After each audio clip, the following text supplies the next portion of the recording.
welcome back to day 10 of our 12 days of Christmas in July at Polly's Paper Studio. Can you believe we're on day 10 already? That is amazing. When we first started, I thought, oh, there's just no way I can get through all those tutorials in that short amount of time. But you guys are amazing, and you have left me such kind feedback and comments and likes and views. You guys are really driving this. I love you guys. It is amazing to have such great support. So for today's project, I am sharing this large tag. You can tell that it is large by the size of it compared to my hand. I'm using the Authentique Jingle Collection, which is super duper cute. It has all the retro patterns and vintagey images. I use the 12 by 12 paper pad for this project, but I just brought the smaller one down to show you. I'm also using the die cut image for that, is like my focal image, and then I'm adding a lot of flowers and a lot of trims and a lot of die cuts and jingle bells and all the things. You want to have all the things. So this is the project for today. Don't forget to come back tomorrow because that will be day 11. And then we're in the home stretch. So let's make this project together.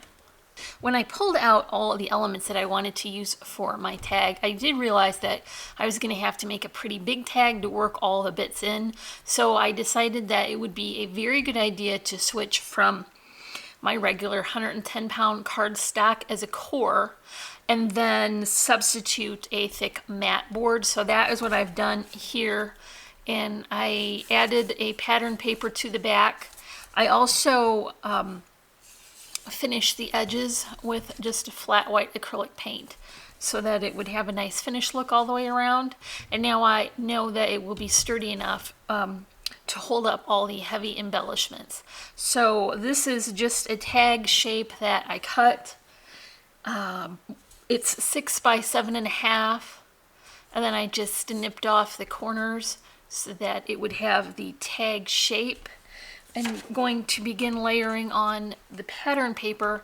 I cut this to be 1/8 of an inch less so that I could position it without worrying about missing any of the edges. And then I'm just using a double-sided adhesive tape to adhere that. This is pretty busy as it is, so I'm going to only reveal about 1/4 of an inch on the border, and this is the next layer. This is the pattern paper from the collection. I added some stars with a stencil and some stencil paste and allowed that to dry, and then I used my distress tool to give the nice tattered edge here, and then I added a layer of that craft foam in the back. Because it is such a large space, I wanted to have it fully dimensional and not worry that the inside might buckle. So these stars were a really nice addition. They're subtle, but they do add a lot. So this is just about 1/4 of an inch border all the way around, and that will tone down that bright pattern. This is a frame from Gypsy Soul Laser Cuts. I finished this with the shabby gold, mostly like white with gold flecks in it, and I'm going to add this with the Tombow Mono Multi adhesive. This is my favorite for chipboard because it is very strong and it has a nice fine tip applicator, so you can get it around without making too much mess, and also it sets up really fast. And I am not a patient crafter, so I want to keep on rolling when I get going here. So this is I think it was about a little bit left and higher because I pre-measured for my flowers, and it did seem like I needed a little bit more room at the bottom. While I'm holding that down, I can show you the bow. This is a baby blue chevron twill and a baby blue burlap string with jingle bells, and all of the ribbon trims came from Really Reasonable Ribbon.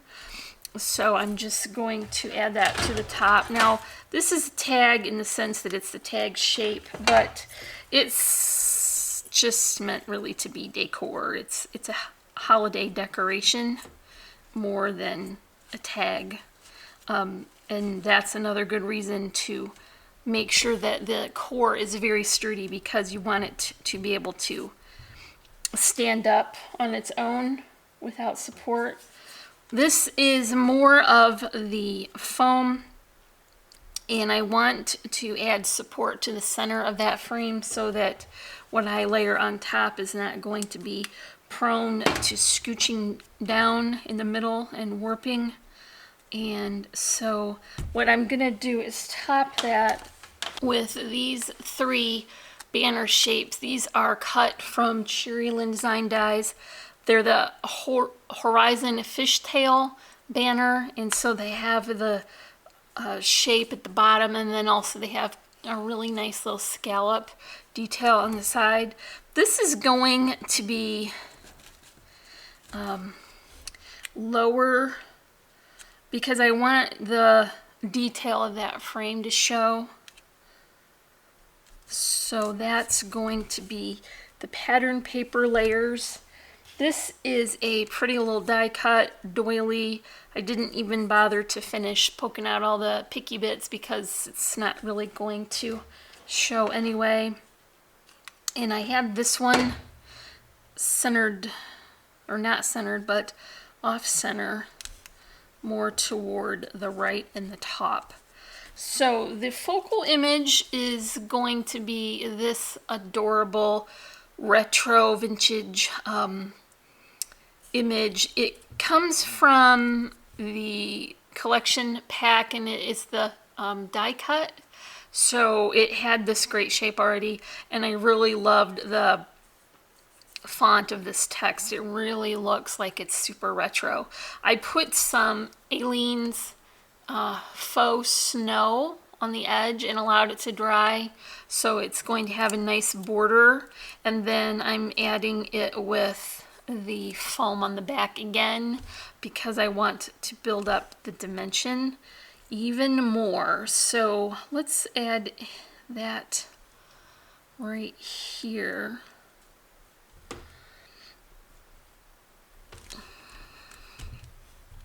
So now I can bring in the flower arrangements. I have prepared these already, and you guys have been so awesome in leaving me a lot of feedback that you're interested in seeing the process of how I make the flowers, how I embellish the flowers that are already made, and then how I build the arrangements. So I think that we'll be doing, this is our 10th day of our 12 days of Christmas in July. I think what I want to do is I want to get through Christmas in July and then make this a separate, maybe a series on just florals, and that will be after the holiday, because there's so much going on with these projects that it would be hard to stop and mention or, you know, cover all the details of the flowers. So let's do that as a separate series after we get done with Christmas in July. So I'll just describe what I've done for this particular one. This is a Wild Orchid Craft flower. That's from Really Reasonable Ribbon. These are 49 in Market. These are Handmade by Me flowers. And I have added a faux snow, kind of just gently putting it around the edges of that. And then for the white flowers, I used the stickles in the diamond color and then shook on the Martha Stewart glitter. It's the chunk glitter flakes, so it would have some dimension. And that really kind of customizes it because this is sort of a wintry scene, so I want to add a little sparkle and a little bit of snow. For the foliage, these are all die cuts from Cheery Lynn Designs, and I just finished them with some more of that faux snow and glitter and stickles, and I think that adding the loopy bows really fills in that arrangement nicely. So I'm going to add this one at the bottom. And then I've got a second arrangement here for the top. It's all basically the same thing. I didn't add the super dimensional flower like that one, but I did add some metal charms, and that will go up here to finish the top. So while I'm adding this, I will say that I am leaving links for really reasonable ribbon and Authentique paper and Gypsy Soul in our description below, so that if you want to check out those shops, you can get a hold of that product. I will also leave links for our social media sites. You can find us on Instagram. We are also on our blog and our Facebook and our Etsy, and we've got a great set of Pinterest boards with our projects on them too. So if you're checking us out over there, you'll be able to get to that. This is just going to be added right at the top. I know it's going to cover just a little bit of Santa's bag, but I want to fit most of the delicate pieces inside the tag area so that there won't be fragile bits showing. Okay, so that is it for our project. You can give me a like, leave me a comment, and if you're not already, I would love for you to subscribe. As always, I'm wishing you a happy and productive day, and I thank you so much for watching. Bye.